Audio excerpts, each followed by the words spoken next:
Hello friends, in this video lecture we'll see how to interface ADC with the microprocessor. Before we look into the interfacing diagram, let us see some of the basics of the ADC. So we know what is ADC is. ADC is actually analog to digital converter. So it is used to convert an analog value to the digital value. It is very essential for the microprocessor because the microprocessor is a digital IC, whereas the parameters like temperature, pressure, most of the signals in the real world are in analog form, so they cannot operate directly on the processor. So we need to convert those analog values into the digital values, then only they can be operable on the microprocessor. So that is where the ADC is used.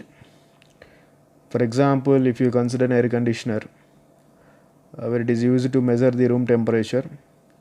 So the room temperature is in analog form, so it is converted into digital form by the ADC, and then the processor, the air conditioner, works on that value, digital value. So ADC has found plenty of applications, and it is very essential for the processor. Now there are different types of ADCs are available, like a counter type ADC, successive approximation ADC, dual slope ADC, single slope ADC, flash type ADC. There are different types of ADCs are available. Among these, most popularly used is the successive approximation ADC.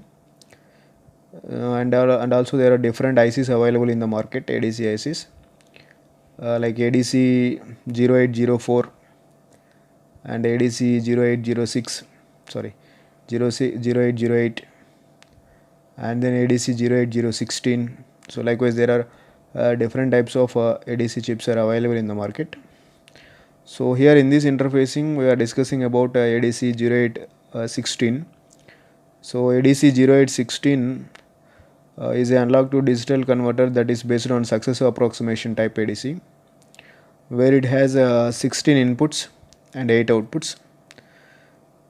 So that is the ADC that we are going to interface now to the microprocessor.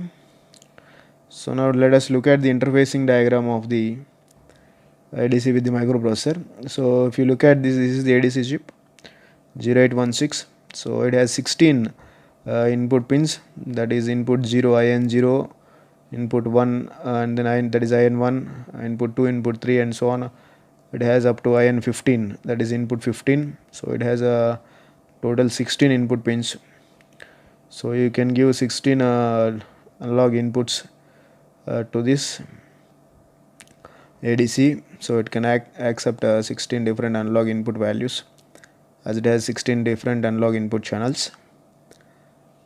And to select one of these analog input channels, so we are going to use 4 select lines, that is A, B, C, D. There are 4 select lines A, B, C, D, and they are connected to the PA0, PA1, PA2, PA3 of the 8255, PA0, PA1, PA2, PA3 of the port A lower order pins of the 8255. So these are used to select one of the analog input channel, that is if these values are 0, that is A value 0, B 0, C 0, D 0, that is if all the 4 bits select lines are 0, then input 0 is getting, then it selects the input 0. In case if the value that you are writing at these pins the select lines A, B, C, D is 1000, then input 1 gets selected. So in case if all these select lines are 1, that is A, B, C, D, all the lines are 1, then input signal or input channel 15 gets selected. So we have 16 analog input channels. So you can select any one of the analog input channels by using the 4 select lines. They are connected to the port A0, A1, A2, A3 of the 8255 device. And you can start the conversion by sending a SC signal, that is startup conversion signal, and that is connected to the PA4 of the 8255, So when one of the input channel is analog input channel is selected, that is analog voltage is selected, then you can initiate a signal called as SC, start of conversion.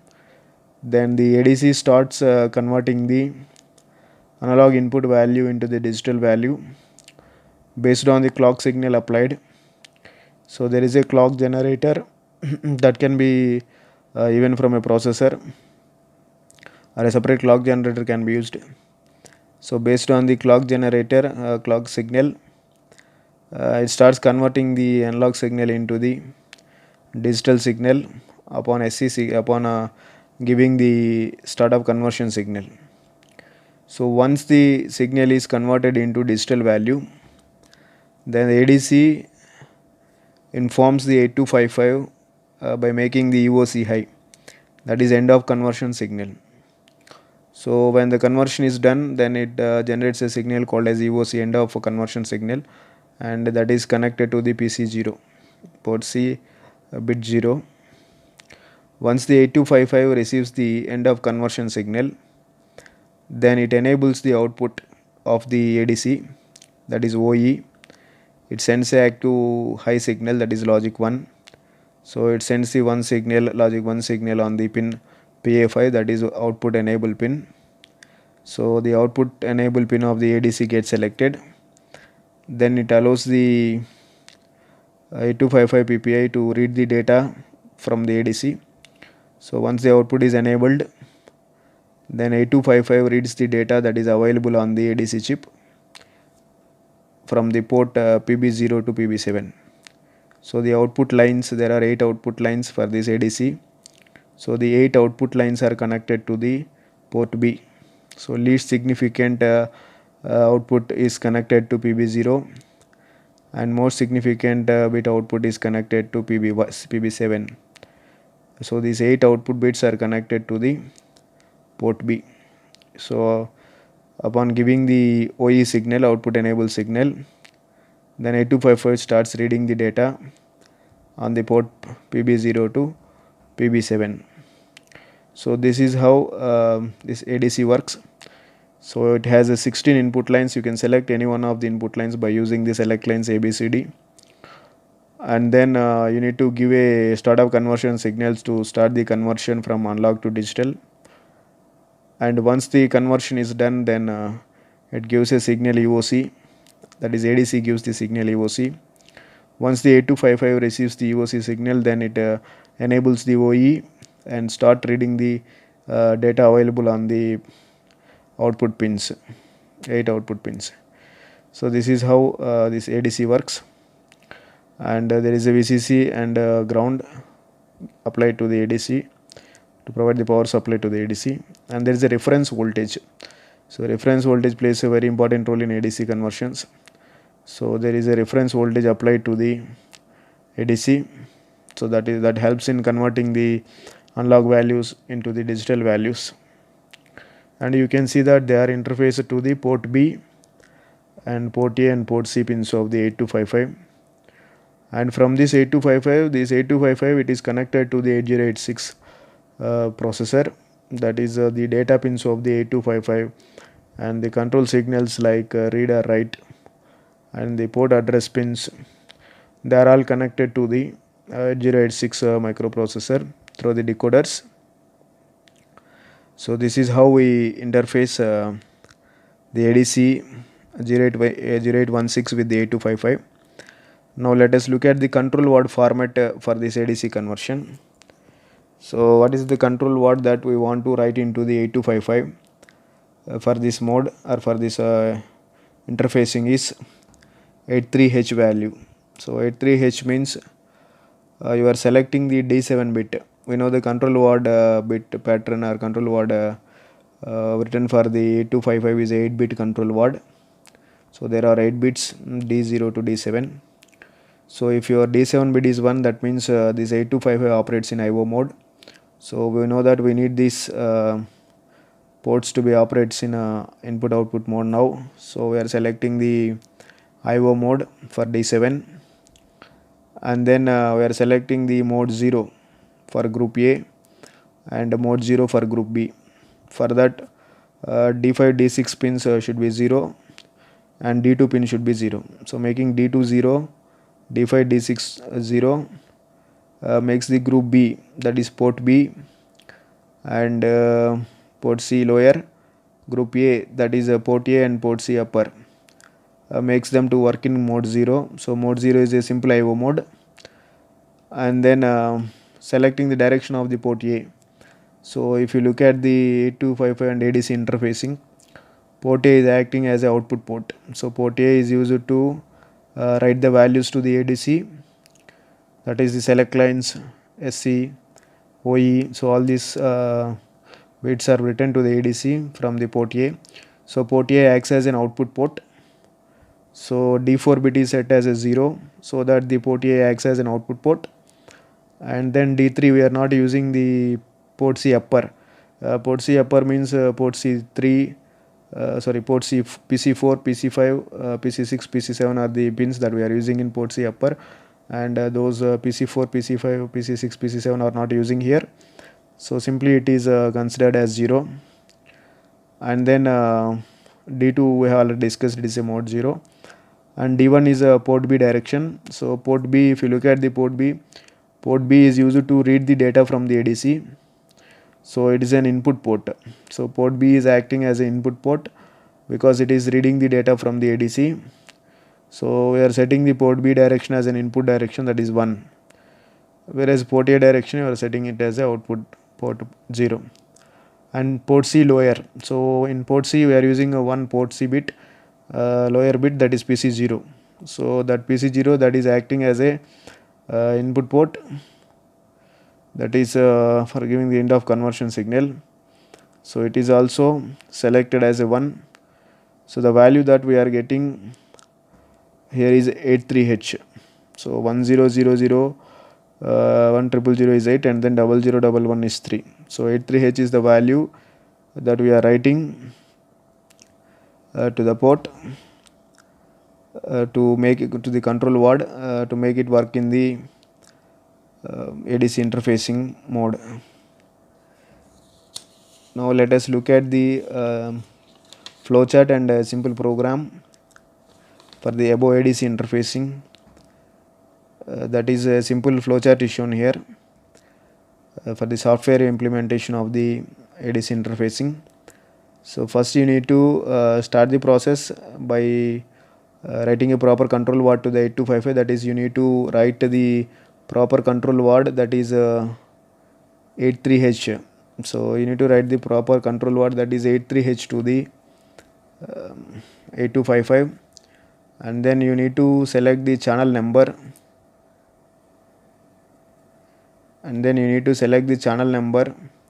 so from which channel you need to take the input.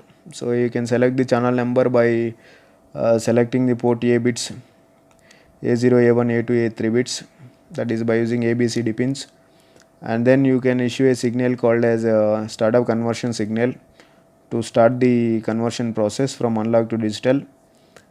And then you can check the end of conversion signal. Once you receive the end of conversion signal, then you can enable the output signal, and then you can read the data from ADC. In case if you are not found with EOC, then wait till you get the EOC signal. Once you get the EOC signal, end of conversion signal, then you enable the OE signal and then read the digital data from the ADC output. So that is a simple flowchart for the ADC conversion, and the program for this is given here. So if you look at the program, so ADC conversion, ADC on, so AD conversion, that is ADC conversion is shown here program. So first you need to write the control word 83H to the control word register. So let us assume that port A address is 80 and port B address is 82H and port C address is 84H, and then control register address is 86H. So all the even addresses are allotted to the 8255 ports. That is 8255 is having 3 ports, port A, port B, port C, and a control register. So these ports and control registers are assigned with addresses 80, 82, 84 and 86. So 86 is the address assigned to the control register. So first you are going to write the value, that is 83, to the control register. So get the value in AL and out that value to the port address 86H, that is the control register address 86H. Now you can take the channel number, that is you can select any one channel and place that channel number in the AL register. For example, let me take the channel number as 1. So I am considering channel 1. So for channel 1 selection, I am writing the value as 01H in AL. So I am considering AL value as 01H, so that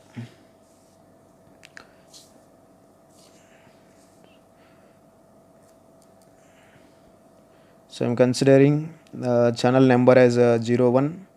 So so that channel 1 gets selected. So for that I am taking the value 01H in AL. So if the value in AL is 01,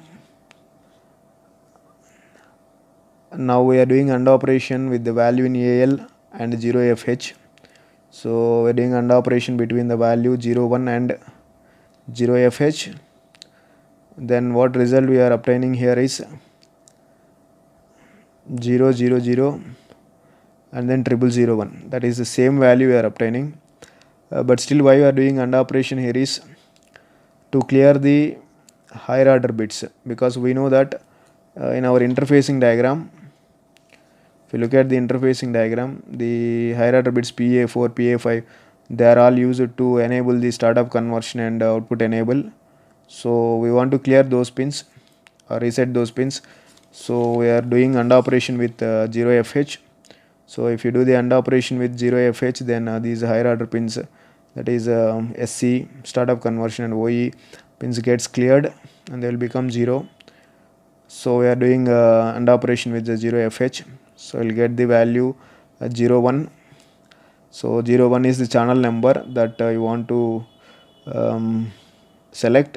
So if you want to select the channel number 01, then immediately you need to enable the startup conversion also. So to enable the startup conversion, we need to select PA4 bit. So we need to enable the PA4 bit, that is PA4 bit should be made high. So to do that, what we are doing is we are performing OR operation with AL comma 10H. So whatever the value in AL is performed OR with the 10H value. So we are doing OR operation with 10H here. So if you do OR operation with 10H, so what we are getting is 0001. So all are zeros and 01 is 1, and then all zeros, and then 10 is 1. So you are getting values 0001 and then 0001. So 0001 means PA4 gets selected, that is startup conversion signal, and 0001 means channel 1. So channel 1 gets selected with the startup conversion. So now the program, so what you have done is you written the control register 83H, and then you selected the channel 1 and you cleared the higher order bits. That means you cleared any startup conversion and OE bits, and then you selected enabled or selected the startup conversion signal. Now you are writing that value to the output port 80H. So output port 80H is a port A. So you are writing the value that is available in AL to the 80H, that is port A. So once you have written that value to the port A, channel 1 gets selected and it enables the startup conversion. And then you are doing the no operation, and then you are performing AND operation again with the 0FH data and AL data. So again if you perform the AND operation, with 0FH, then you will get the value in AL as 01. This is done to remove the startup conversion. So we enable the startup conversion and then we remove the startup conversion of once the conversion process has started. So once the conversion process has started, then we need to disable that, or we need to remove that SC signal. So for that you are doing again AND operation with 0FH. So again if you do the AND operation with 0FH, then your value in AL becomes 01. So value in AL becomes 01H. That means only channel 1 is selected without SC, without startup conversion. So that is now and then write that value after performing AND operation with AL and 0FH, write that value to port A. Now the startup conversion signal is disabled. And then now check the value in the port C whether you have initiated the startup conversion. Now we need to check whether we have received the end of conversion signal on the port C. So the address of the port C is 84. So we are going to read the value from 84H, that is in AL, 84H. So it will read the port C and place that value in AL. Now we'll get the port C value in AL. We require only PC0 bit in port C. So we require only PC0 bit in port C, that is the LSB bit. So to get the LSB bit, we need to rotate the value in AL right through carry. So if you rotate the AL value right through carry by one time, so your LSB bit, that is port C0. So port C0 is the LSB bit. So that port C0 bit gets copied into the carry flag. So if PC0 is 1, then carry becomes 1. In case if PC0 is 0, then there is no carry. That means if there is a carry, then there is the end of conversion. So PC0 is getting the EOC signal. So if there is a EOC, then there is a carry. If there is no EOC, then there is no carry. So we are going to check the carry. So if there is no carry, jump no carry, check. So if there is no carry, again check the port C, that is read the port C and rotate it one time and check for the carry. So if there is no carry, again you do the same thing until you find the carry. Once you find the carry, then again you get the channel number, that is load the value 01 to AL and again perform 20H with the R operation with the 20H. So again if you do the R operation with the 20H, so what we get here is, so if you do the R operation with the 20H, we know that in AL channel number is 1, that is the value in AL is 4 zeros and then 0001. So if you do the R operation with 20H, then you can see the value that you are obtaining. So 0010 and then 0001.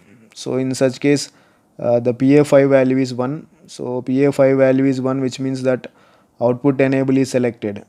So if you are doing R operation with 20H to enable the OE pin. So we know that we have checked the EOC end of conversion and we have received the EOC signal end of conversion. So once we received the EOC signal, then we need to enable the output. So the output pin OE is enabled by enabling the PA5 pin, that is by sending the logic 1 to PA5. That is writing 1 to the PA5. So that is done with 20H R operation, by performing R operation with 20H. So you are going to get a 0010 and then 0001. So if you do this, your PA5 is 0E, PA5, that is 0E, output enable is selected for a channel 1. So then channel 1, it is operating in channel 1 now, that is PA0. So if you look at the program, so R operation with AL20H, so that output is enabled, that is sent to the output port 80H. 80H is a port A. So PA5 gets selected, then PA5 gets selected, that means PA5 is get selected, that is output is enabled. Once the output is enabled, then you want to read the data from the port to the port B. So what you are going to do is, we know the address of port B is 82H, so we'll read the data in AL, 82H. 82H is a port B. So read the value from port B and store the data in AL. So after the conversion, you take the analog input in channel 1 and now you converted it into the digital value, and the obtained digital value now is stored in the AL register. So and then you can return to the program. So this is a simple program for converting the analog value to the digital value. So you can choose any channel number out of the 16 and this program can work for the all 16 channels. So thank you for watching.